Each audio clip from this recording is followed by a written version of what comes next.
1972, Juegos Olímpicos de Múnich, día 11 de lo que se suponía que iban a ser los Juegos Felices. El terror llega al corazón de Europa. El mundo es testigo de la toma de rehenes por parte de un grupo terrorista. La operación de rescate resulta un desastre.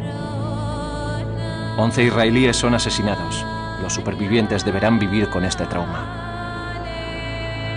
Y el espíritu olímpico ha cambiado para siempre. Los Juegos Olímpicos simbolizan la amistad, la paz, la unidad entre las naciones. Y todo eso saltó por los aires. Al menos en mi opinión. Los Juegos Olímpicos se politizaron.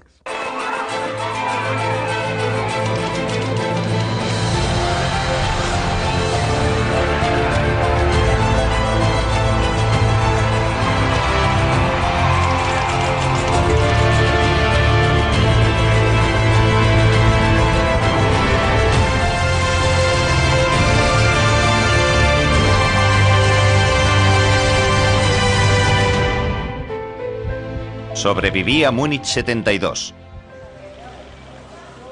Febrero de 2012. Los antiguos héroes olímpicos de Israel se embarcan en un viaje. No son muchos quienes los reconocen hoy, a pesar de que los atentados terroristas han dejado cicatrices profundas en el alma del país. El equipo olímpico vuelve a reunirse 4 décadas después de la tragedia del 11º día de los Juegos de Múnich. Durante todos estos años apenas han hablado entre ellos de lo ocurrido. Pero Múnich perdura en sus corazones.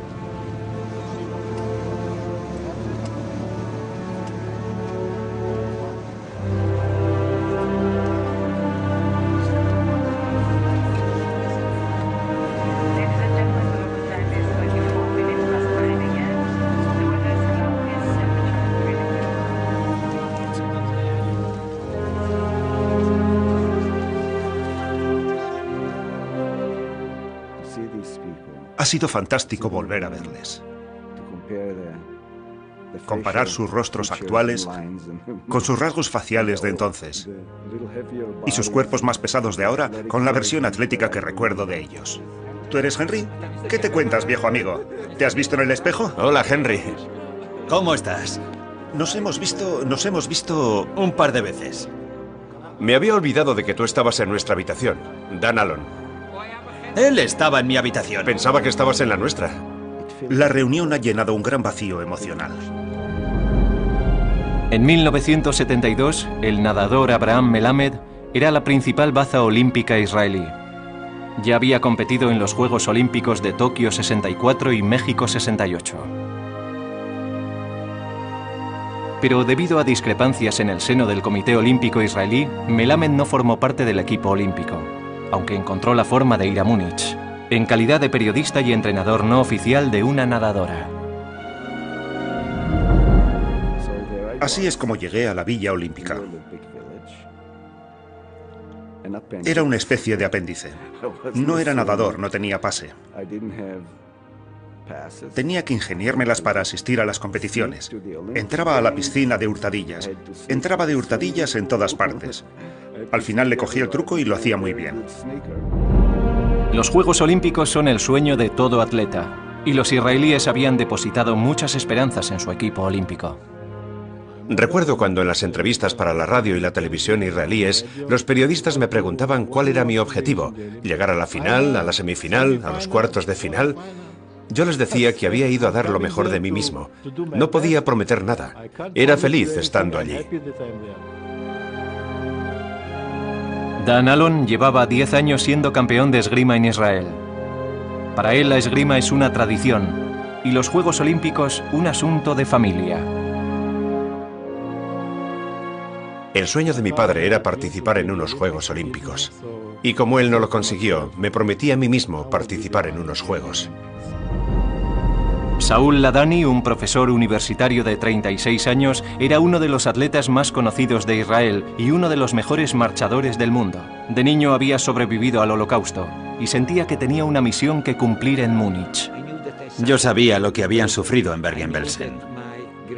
Sabía que cuando Eichmann llegó a Hungría, su policía detuvo a mis abuelos y a 2 primos míos que murieron asesinados en Auschwitz.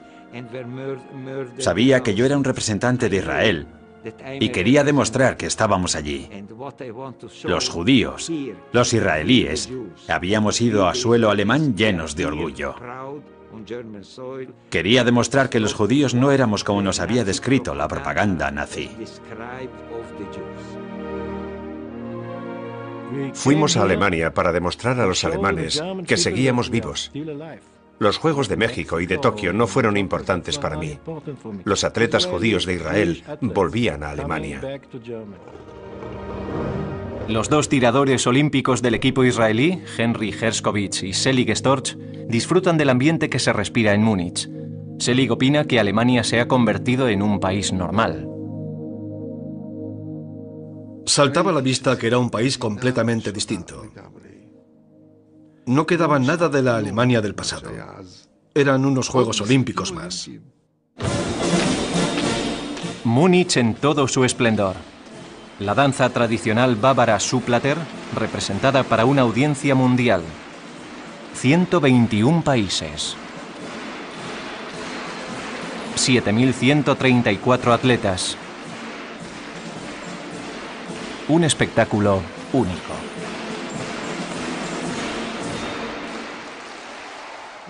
Recuerdo que nos reunimos delante del estadio.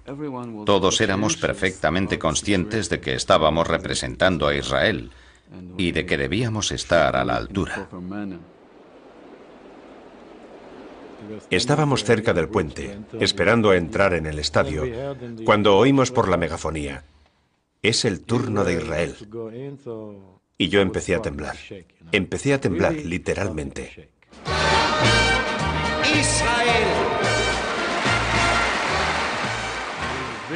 Para mí, fue un orgullo ser el abanderado del equipo israelí en Alemania.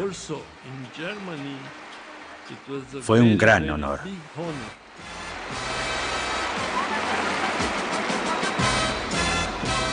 Cuando entramos al estadio, vimos, ¡wow!, que las gradas estaban abarrotadas. El ruido era ensordecedor. Fue algo impresionante. Oh, Dios mío. Fue algo increíble. Estaba viviendo mi sueño de participar en unos Juegos Olímpicos. Era la primera vez después del Holocausto que los israelíes desfilábamos en Alemania. Para mí fue algo impresionante. Recuerdo que yo desfilé junto a mi entrenador, André Spitzer, y estábamos llorando los dos, llorando de verdad.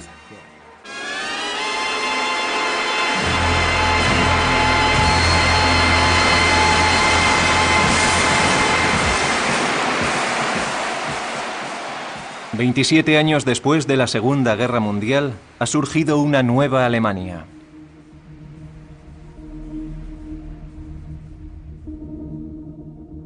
Y los Juegos Olímpicos son la ocasión perfecta para dejar atrás la terrible carga del Tercer Reich. Los Juegos se organizaron de manera que nada recordara a los Juegos nazis de Berlín de 1936.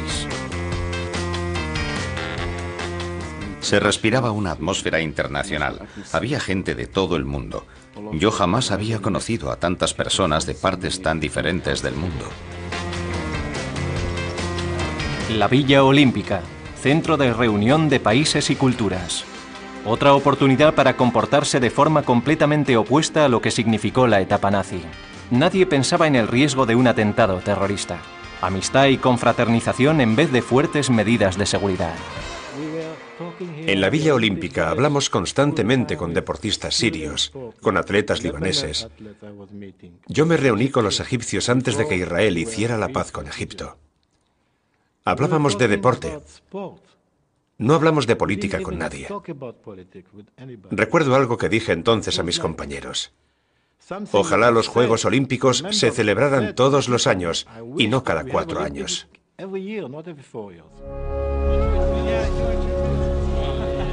Se suponía que la familia olímpica debía mostrarse abierta y amistosa. Por eso el equipo israelí se alojaba en unos sencillos apartamentos en la calle Connolly, sin protección ni medidas de seguridad. Naturalmente la gente se hacía preguntas. Israel llevaba años en estado de guerra con sus vecinos. El terrorismo formaba parte de la vida cotidiana de los israelíes dentro y fuera de su país. Pero las autoridades israelíes y alemanas decidieron que no había ningún problema y que todo iría bien. Dan Alon, André Spitzer y yo llegamos a Múnich 2 semanas antes del inicio de los Juegos. Vinimos en tren. Cuando llegamos los tres a Múnich, fuimos a ver los apartamentos de la calle Connolly. Nos situamos delante del edificio y pudimos elegir la entrada que quisimos, porque todos los apartamentos estaban vacíos. Yo cogí mi equipaje, empecé a andar y entré en el apartamento 2, sin ni siquiera pensarlo. Fue una decisión fatal. Yehuda Weinstein vino conmigo y André Spitzer se decidió por el apartamento 1. Yo le propuse que nos instaláramos todos en el mismo apartamento, pero él me dijo que no, que nosotros éramos esgrimidores y él entrenador y que debíamos estar separados. Por eso, más tarde, cuando llegó la delegación israelí, todos los entrenadores se fueron al apartamento 1 con André Spitzer.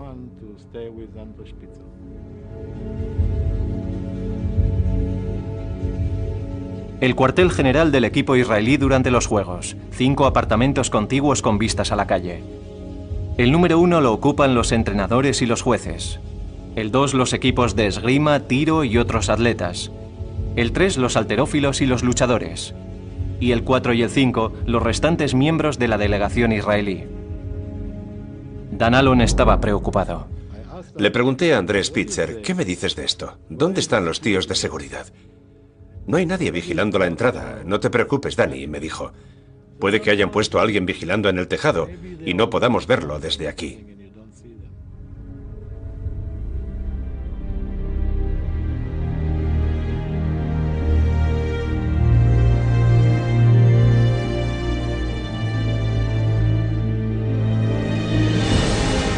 Los Juegos Felices de Múnich.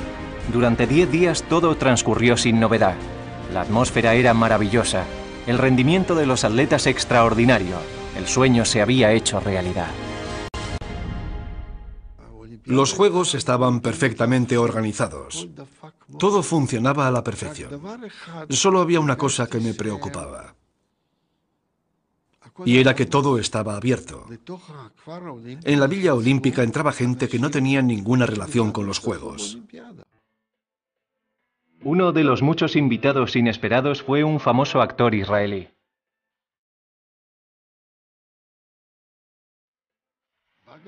Un día se presentó en la villa el famoso actor israelí Shmuel Rodensky. Y más tarde, mis compañeros me dijeron que Rodensky nos había invitado al teatro, a una representación de El violinista en el tejado.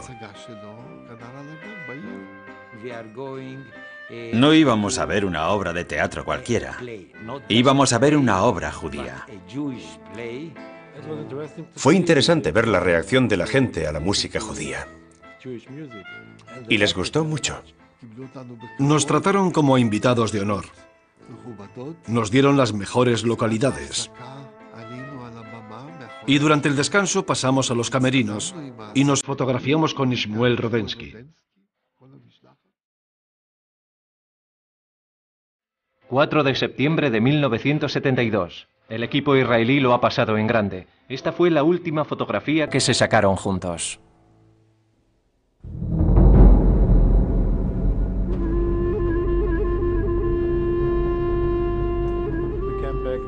Regresamos a la Villa Olímpica poco después de las 11 de la noche.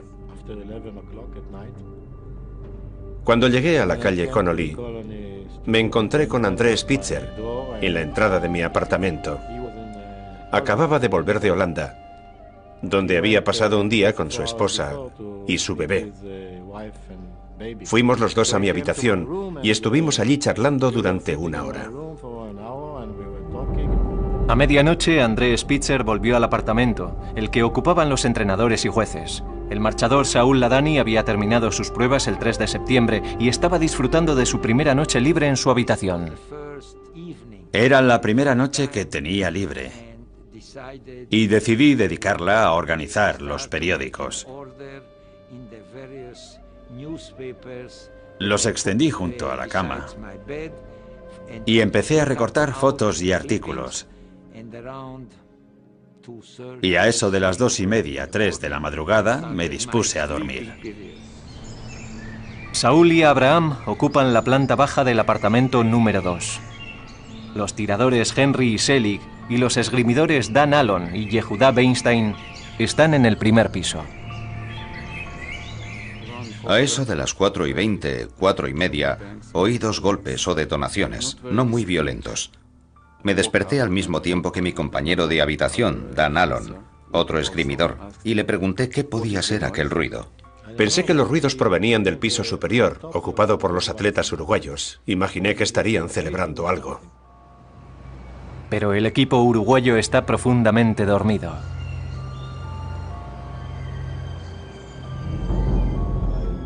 Me despertó lo que parecían ser disparos de ametralladora. Detonaciones, gritos, voces. Y luego silencio. En ese momento pasaron muchas cosas por mi cabeza. Pero principalmente pensé que aquello no podía ser lo que creía que era, e intenté volver a dormirme. Los temores de Abraham resultaron ser fundados. A las 4:30 de la mañana, un grupo de palestinos armados entró en el apartamento 1 ocupado por los entrenadores y los jueces. Inmediatamente tomaron 6 rehenes y obligaron al entrenador de lucha Moshe Weinberg, que había resultado herido en el ataque, a que les guiara hasta el resto de los israelíes. Weinberg se saltó el apartamento número 2 y les llevó al 3, el de los luchadores y levantadores de peso. Probablemente pensó que serían capaces de ofrecer más resistencia, pero no pudieron hacer nada contra los Kalashnikovs de los terroristas. Entre los atletas se encuentra Gad Sabari, que es capturado. El líder de los terroristas, conocido como Isa, cree que tiene que haber más israelíes en el resto de los apartamentos. Se presentaron en el apartamento y nos secuestraron. Entonces, Isa, el líder de los palestinos, nos siguió escaleras abajo y nos preguntó dónde estaba el resto de los israelíes. Ellos ignoraban que todo el bloque de apartamentos estaba ocupado por israelíes. Isa me obligó a salir. Mis amigos me siguieron. Éramos 7 contra 4 terroristas, pero ellos estaban armados. Isa me llevó hasta la entrada del apartamento número 1, hasta las escaleras del apartamento número 1. Allí nos estaba esperando el resto de los terroristas. Cuando llegamos nosotros, nos dijeron que bajáramos al garaje. Bajamos por las escaleras y llegamos al garaje. Allí vimos a los terroristas encapuchados. No sé de dónde saqué las fuerzas para atreverme a hacer algo así. No sé qué me impulsó a hacer un movimiento que puede, sin duda, considerarse una temeridad. Pero cuando sentí el cañón de la ametralladora en el estómago y vi que había una puerta muy cerca de donde estábamos el terrorista y yo, decidí arriesgarme. Aparté de un golpe el cañón del Kalashnikov y eché a correr. Corrí en zigzag entre las columnas de hormigón del garaje. No miré atrás. Me disparó 2 o puede que 3 veces, pero yo no me paré en ningún momento y seguí corriendo.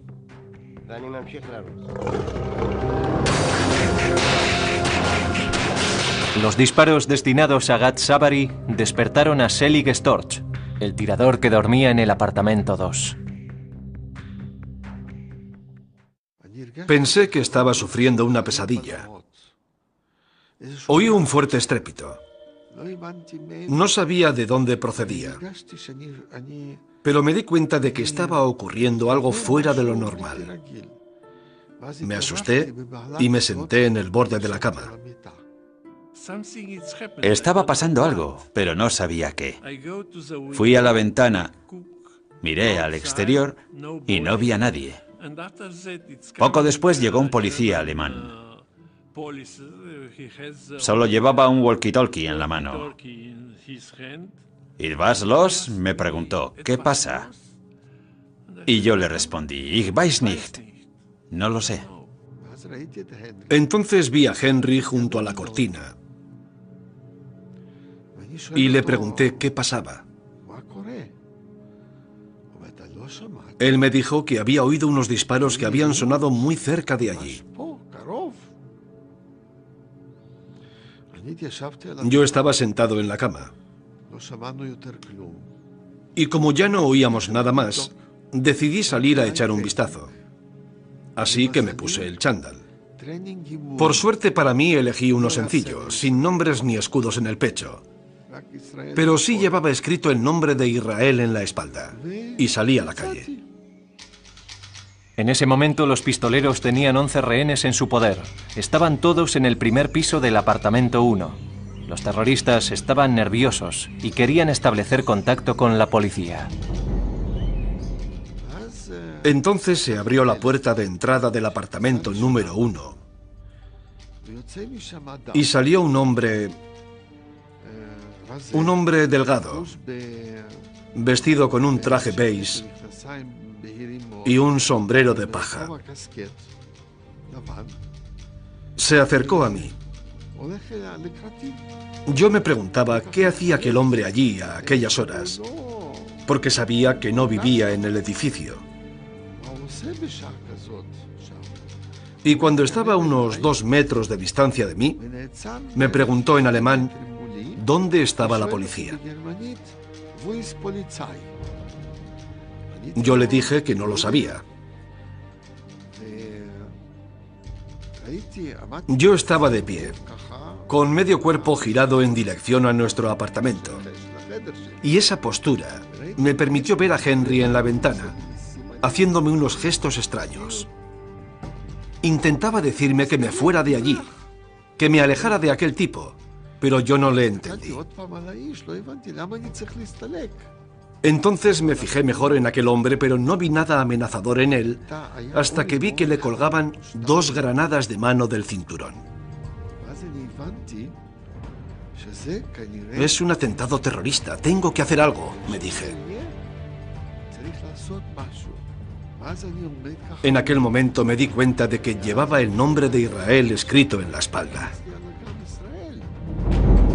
El terrorista no sospecha nada, pero Selig Storch está seriamente preocupado. Me dije que tenía que despertar a todo el mundo. Tenía que ir al apartamento número 3, donde estaban los luchadores y los levantadores de peso. Cuando llegué, la puerta estaba abierta. Y cuando estaba a punto de entrar, vi que había sangre en el suelo. Los terroristas ya habían estado allí. Selig Storch entró en nuestra habitación y nos dijo que había terroristas en el edificio. Los palestinos capturaron a algunos miembros del equipo. Miramos por la ventana y vimos cómo abrían la puerta del apartamento número 1 y arrastraban a la calle el cadáver de Muni Weinberg. Estaba acribillado a balazos. Miré por la ventana y vi a Muni Weinberg en el suelo, con la cabeza rodeada por un charco de sangre. Me di cuenta que su color era el color de un hombre muerto. Esto no es una broma, me dije. Se trata de algo muy serio. Tras la huida de Gad Sabari, el entrenador Moshe Weinberg se lanzó contra los terroristas. Lo mataron al instante. Todos los atletas que no habían sido tomados como rehenes estaban ahora atrapados. Terroristas armados se habían hecho fuertes en el apartamento contiguo. No sabes cuántos son, ni lo que han hecho en el apartamento 1. No sabes lo que les ha pasado a los ocupantes del apartamento 3. Ignoras qué ha sido del jefe de la delegación. Cuando lo ignoras todo, tu miedo es incluso más intenso. Teníamos 2 opciones. O quedarnos en nuestra habitación, esperando la llegada de la policía o de alguien que pudiera hacer algo, o salir de allí. Nos preguntábamos cómo podíamos ayudar a nuestros compañeros retenidos. Para entonces la policía ya había llegado. Los terroristas aseguraron tener 26 rehenes. Ya habían matado a uno de ellos y otro estaba gravemente herido. Los hombres del apartamento 2 se reunieron en la habitación de los esgrimidores del segundo piso. Desde allí podían ver lo que ocurría en la calle. Le dije a Selig Storch o a Henry Herskovich Tú tienes un arma, dispárale. No sabes cuántos son. No sabes a cuántos israelíes han capturado. Es mejor que sean otras personas quienes entren en acción. Son árabes. Puede que también intenten venir a por nosotros. Salgamos de aquí. Tomaron una decisión. La única posibilidad que tenían de escapar era a través de la puerta trasera. Solo teníamos una opción, salir corriendo. Estaban asustados. Y con razón. Puede que yo fuera demasiado joven para comprender la complejidad o las consecuencias de la situación. Les dije, escuchad, no creo que debamos quedarnos aquí. No sé qué pensáis hacer vosotros, pero yo me largo de aquí. Abraham Melamed consigue llegar hasta la policía desplegada en la zona. Saúl le sigue poco después. Yehuda, Dam, Seli y Henry no saben aún que sus compañeros de la planta baja han conseguido escapar. Y dudan. Teníamos miedo de que hubiera alguien apostado en el balcón con un rifle. Respiré hondo y salí corriendo. No hubo ningún disparo.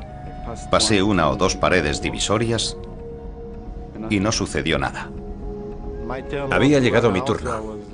Cuando me estaba acercando al césped, me detuve y me di la vuelta. Entonces vi a un hombre con el rostro cubierto en el tejado. Él me estaba mirando a mí y yo a él, pero no hizo ningún movimiento. Así que me di la vuelta y corrí hacia el lugar en el que me esperaba la policía alemana. La policía ha acordonado la calle Connolly. Isha, el líder del comando, exige la liberación de más de 200 presos de las cárceles israelíes y alemanas. El tirador Selig Storch sigue en el apartamento. Es el último israelí que queda dentro. Y entonces se le presenta su oportunidad. Isha, su líder, iba de un lado a otro constantemente, sin parar de hablar. Cargué mi arma y me dije, ahora podría matarle.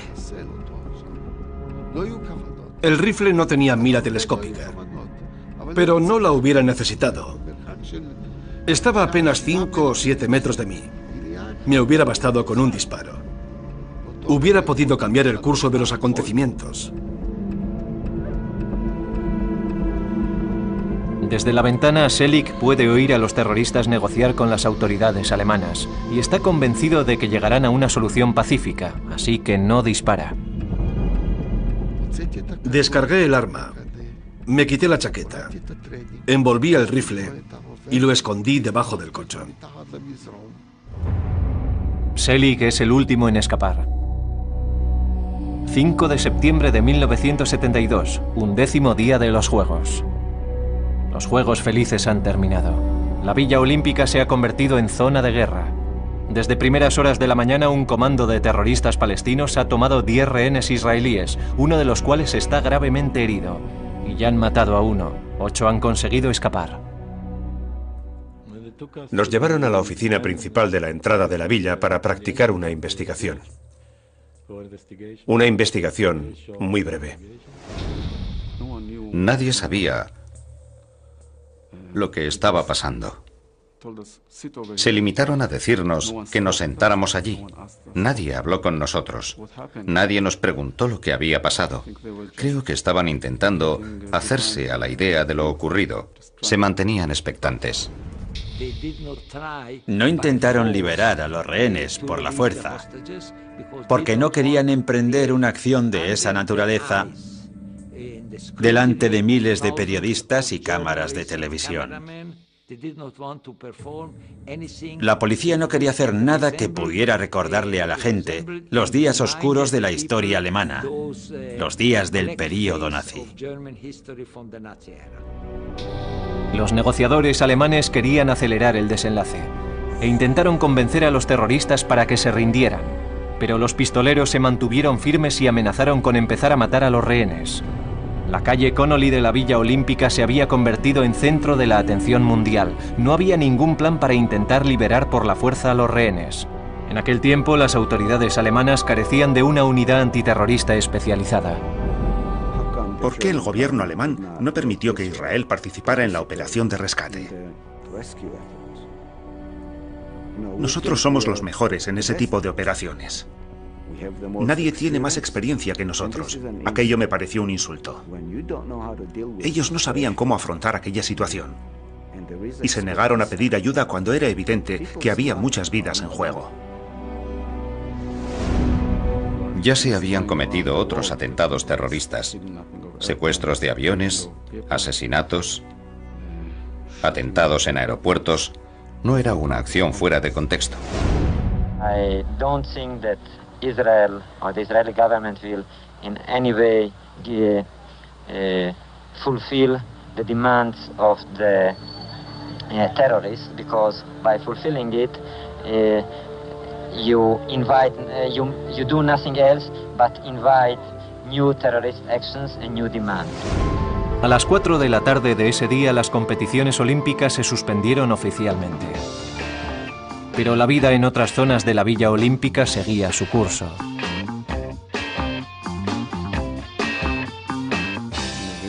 La villa continuaba rebosante de vida.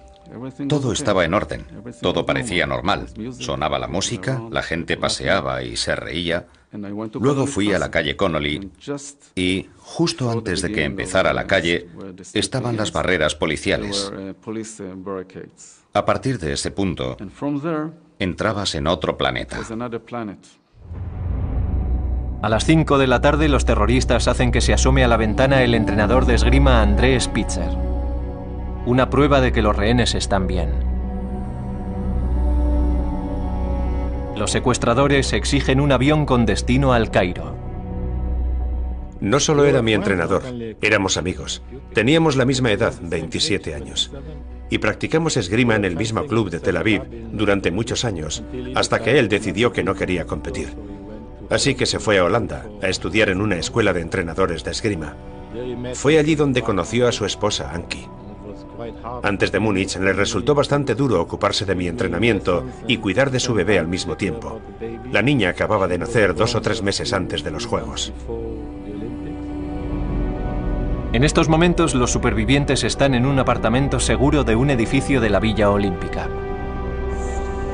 Desde ahí pueden seguir el curso de los acontecimientos. Good evening. On a day when the news was dominated by one overwhelming story.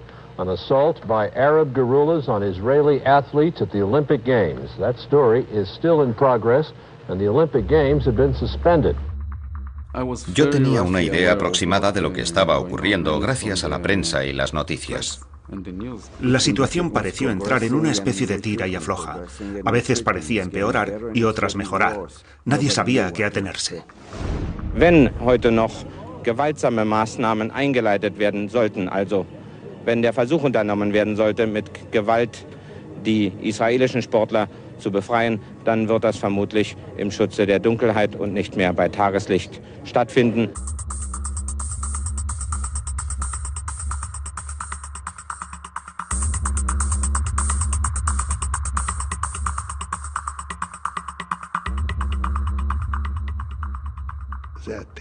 Calculo que eran las 9 o 10 de la noche cuando tuve noticia de que iban a preparar un avión para sacar del país a los terroristas y a los rehenes. Pero no se sabía a dónde. Los helicópteros tenían un punto de aterrizaje. Y nosotros estábamos a unos 50 metros de los helicópteros. Yo empecé a gritar y a llorar como un loco, como un loco. Ese era el único momento en el que los alemanes podían hacer algo, en el que podían intentar rescatar a los rehenes, antes de que subieran a los helicópteros. 5 de septiembre de 1972, 21 horas. Todas las negociaciones se han roto. La única opción que se baraja ahora es una operación militar. Llegan los helicópteros que sacarán de la Villa Olímpica a los terroristas y a sus 9 rehenes supervivientes. Los 2 helicópteros que llevaban a nuestros amigos despegaron y desaparecieron en medio de un ruido ensordecedor. Lo peor que podía pasar estaba pasando. En cuanto despegaron los helicópteros, me sentí muy pesimista. Tuve la sensación de que no volveríamos a verlos. Dije, Shalom. Daba igual lo que dijéramos, daba igual lo que gritáramos, nos sentíamos impotentes. Nadie nos escuchó, nadie nos prestó atención. Some of the Arabs and some of the hostages were airlifted by helicopter out of Olympic Village and flown to a nearby military airfield. There, shooting broke out between police and the Arabs while the hostages stood by, bound and blindfolded.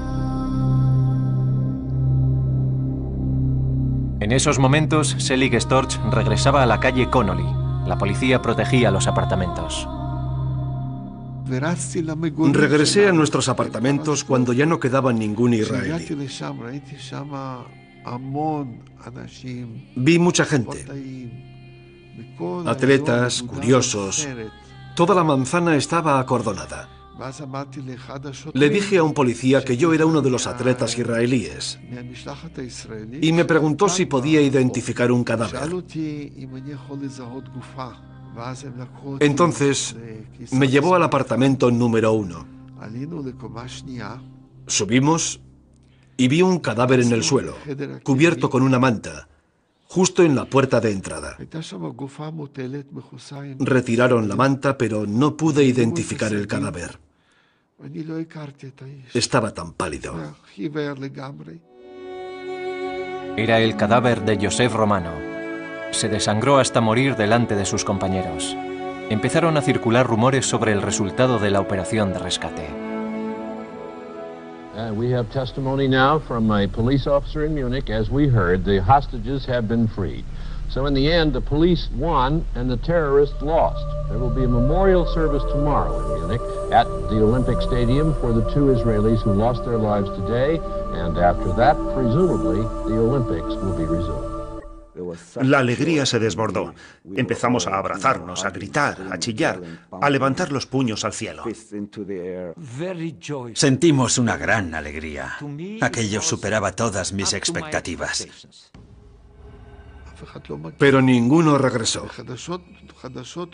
Los noticiarios no tenían nada nuevo que decir. A eso de las 3 de la madrugada se conoció la terrible verdad. Habían muerto todos los israelíes. Aeródromo de Fürstenfeldbruck. Escenario de la última batalla. La operación de rescate ha sido un completo fracaso. Los 9 rehenes israelíes han sido asesinados. Un agente de policía alemán y 3 terroristas han muerto también en el tiroteo. Otros 3 han sido detenidos.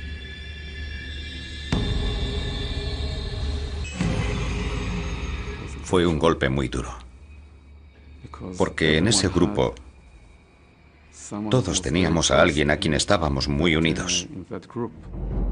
This athletes' village used to be a happy place, of bright, carefree design. Today, that seemed to be lost. Athletes of the village awoke to the tragic news and found the flags of 122 participating nations had been dropped to half-staff. El inicio de aquel año había sido fantástico para mí. Yo estaba en muy buena forma.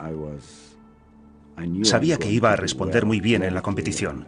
Estaba muy motivado y no me había sentido mejor en mi vida, tanto física como emocionalmente. El primer golpe lo recibí cuando no formé parte del equipo israelí.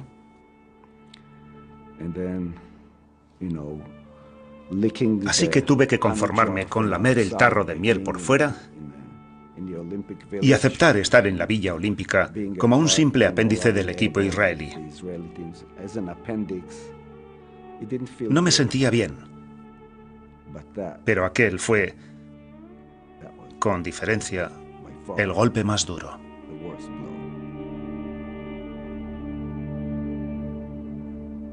El más duro. 6 de septiembre de 1972. La calle Connolly, día 1 después de la tragedia de los rehenes. Apenas unos metros separan la vida de la muerte. Los nombres de todos los miembros del equipo israelí continúan escritos en las puertas.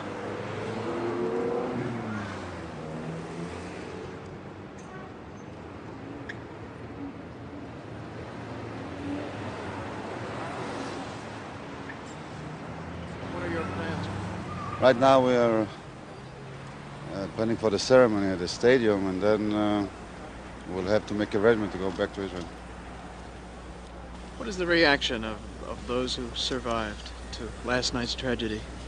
Well, right now I can't say anything more. I mean, we've had enough for one night. El mismo día se celebró un servicio conmemorativo en el Estadio Olímpico en recuerdo de los atletas asesinados, al que asistieron 80.000 personas. La mayoría de los países árabes no participaron en la ceremonia. Tampoco el equipo de Alemania Oriental.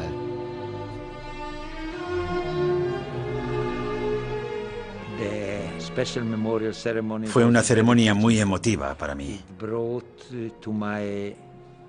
Me hizo ser plenamente consciente de que mis compañeros ya no estaban con nosotros. Y no se trataba solo de que hubieran desaparecido. Sabías que podía haberte tocado a ti o a cualquiera de los demás supervivientes. La ceremonia me hizo ser consciente de que éramos muy pocos quienes quedábamos con vida. Y de cómo la vida puede terminar de una forma tan inesperada y violenta. Nosotros estábamos vivos, pero había muchas familias que habían perdido a sus seres queridos.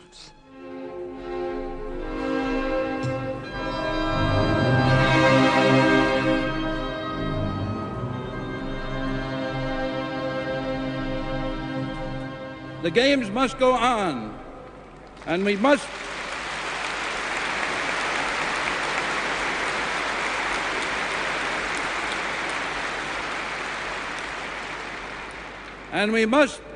continue our efforts to keep them clean, pure and honest.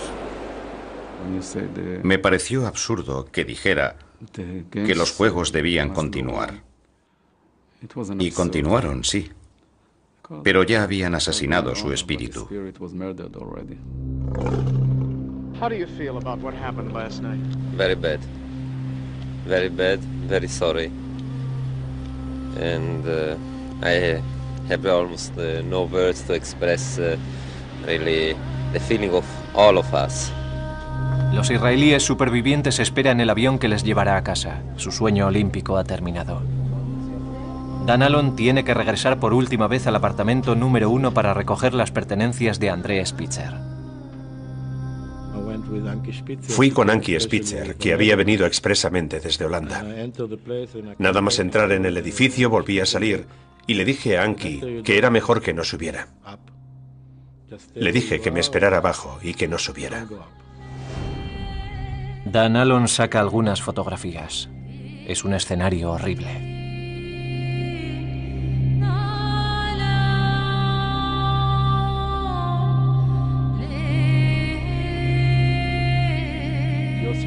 Yossi Romano estuvo 4 horas desangrándose y la gente caminaba sobre su sangre.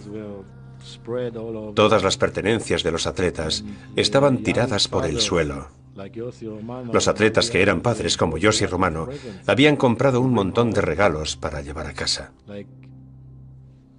Juegos infantiles y muñecas.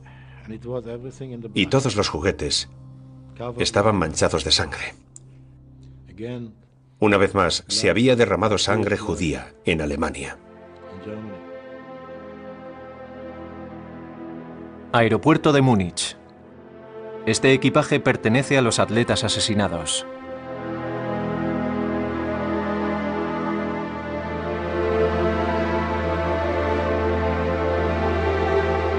...7 de septiembre de 1972. El equipo israelí abandona Múnich antes de lo previsto.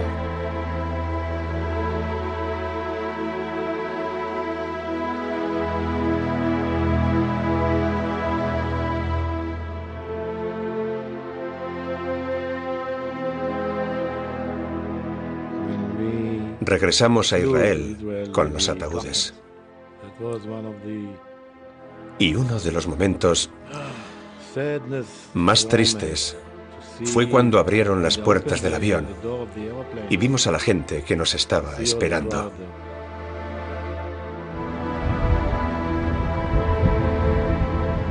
Se declaró duelo nacional en Israel.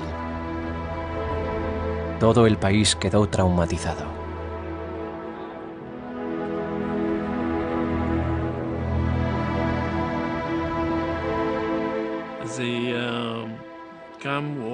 Nuestras familias nos esperaban al pie del avión.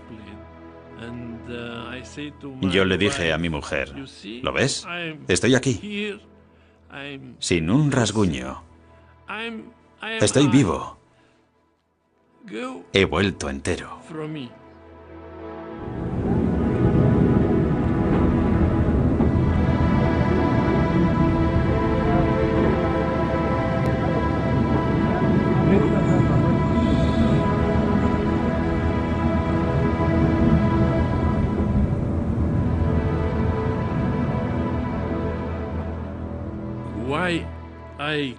¿Por qué yo estoy vivo? Y mis amigos han regresado en ataúdes. Los supervivientes acompañan a los muertos.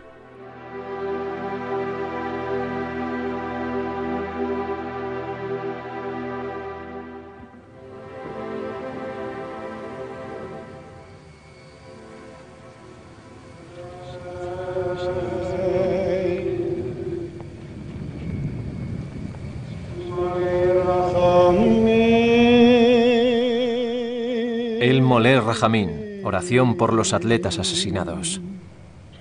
Dios, lleno de misericordia, que moras en las alturas, proporciónales un descanso eterno en las alas de la divina presencia.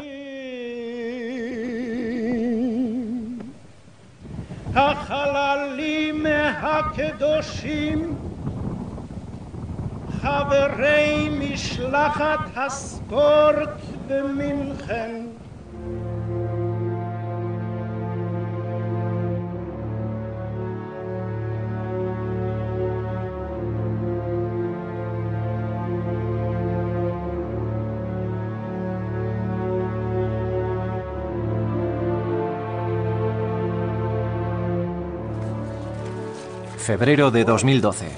Los supervivientes regresan a Múnich.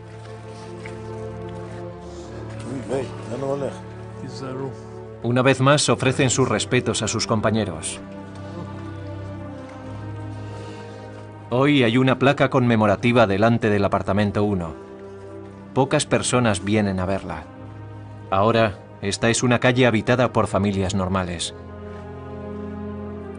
Los recuerdos se agolpan en la mente de los exatletas.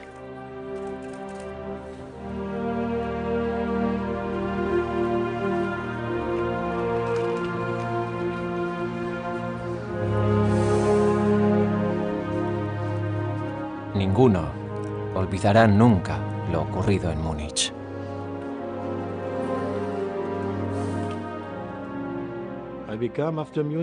Después de Múnich, me convertí en un hombre preocupado, constantemente preocupado por el futuro. Un hombre que todo lo veía negro. Para mí ya no existía el color rosa. Y hoy sigo igual. En cuanto nos reunimos en el aeropuerto de Israel, incluso antes de subir al avión, empezamos a hablar de lo ocurrido en Múnich. Intentamos recuperar las piezas que nos faltaban para reconstruir aquella tragedia. Unas piezas que han estado perdidas durante 40 años. Eso es muy importante para nosotros. Ha sido fantástico volver a verles 40 años después. Hemos completado el círculo. Casi puedo decir que tengo la sensación de volver a estar en los Juegos Olímpicos.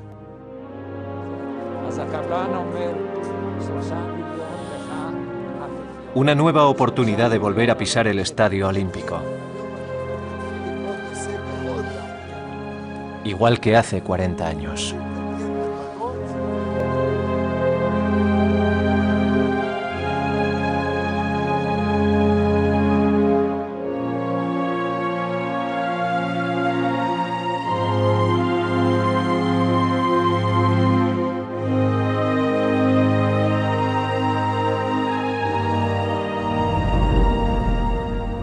Cuando eres joven, no eres consciente de que la vida es tan frágil. No eres consciente de que el final puede ser abrupto y llegar sin anunciarse. Cuando vives una experiencia como la que vivimos en Múnich, sí eres consciente de ello. Y cuando te das cuenta de eso, es que ya has madurado. Esto ha sido algo especial, se lo aseguro. Estoy conmovido incluso mientras estoy hablando con usted. Es muy importante que los jóvenes de todo el mundo conozcan la verdad de lo ocurrido y que no lo olviden nunca.